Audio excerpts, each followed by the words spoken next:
Now, although the official death toll from Tuesday's implosion involving a vat of chemical treatment product at the Nippon facility in Longview still stands at one officially.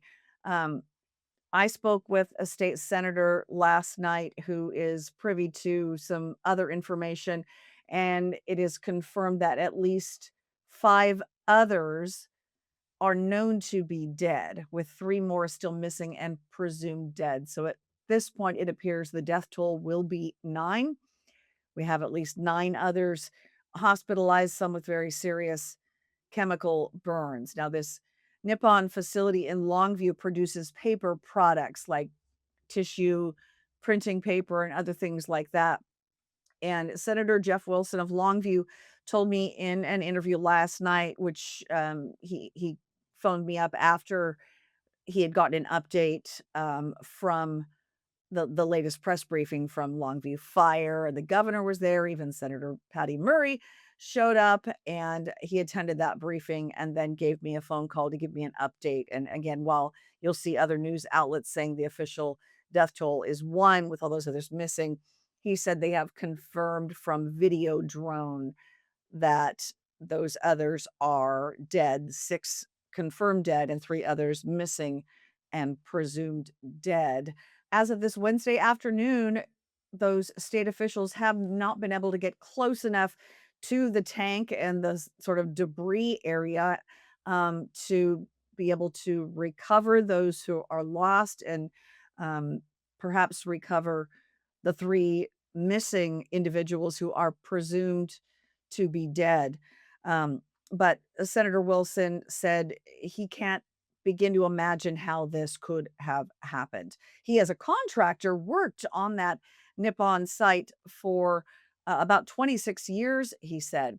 He's very familiar with many of the people that work there. He says safety protocols are taken very seriously. His son actually works on that site.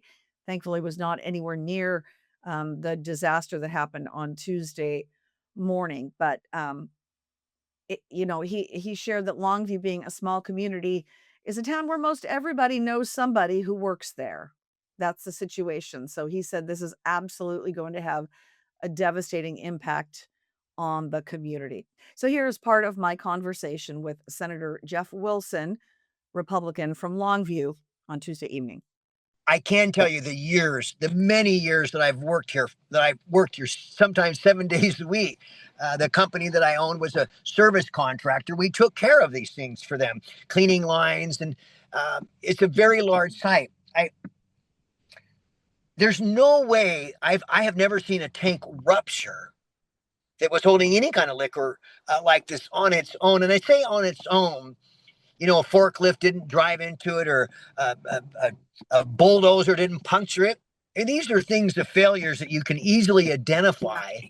How did all this full tank end up leaning to one side, imploding or exploding, and then the release of the liquor, which did overrun some of their sumps at first.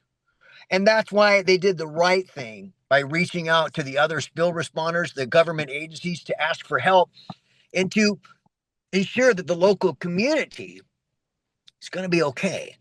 And I made a special request, of course. I was sitting next to the governor, and we both asked them to make sure to communicate with the community and ask that the community give them some time to figure it out. In other words, as I'm here now on the site, there are still many people that drive down to this facility wanting to see something, wanting to just be near the site.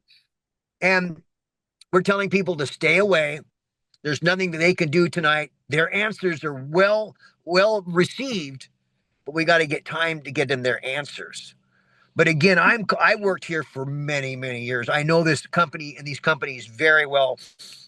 This is not an unemotional or undisconnected community.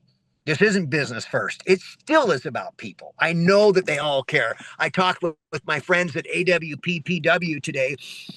They're all accounted for. But those other employees and workers that are still gone, they're not going to come home tonight ever. And I think that that's the seriousness that will tell everybody we better figure out what caused this so it can never happen again. Now, a few hundred people attended a candlelight vigil at 8 o'clock last evening. It was at R.A. Long Park to honor those, killed and injured and still unaccounted for on very short notice. About 300 people showed up here at this gathering at the park. And Senator Wilson told me it was a very moving experience, a very somber crowd, lots of people crying, some people carrying photos of those who are lost, known to be lost or unaccounted for. I can only imagine what it was like to be there. We did reach out as well today to labor and industries for details on any active investigations or safety concerns that they have with that Longview Nippon facility. And I received a response via email. We'll show you in part from L&I today. They said, "We opened in March an investigation after an anonymous complaint about a valve on an aqua ammonia clarifier tank. It was not the same tank that imploded. The other opened, this is the other complaint, opened in May after a complaint about a sinkhole created by a failed drain. Inspections can take up to 6 months, and the results will be published after those wrap up."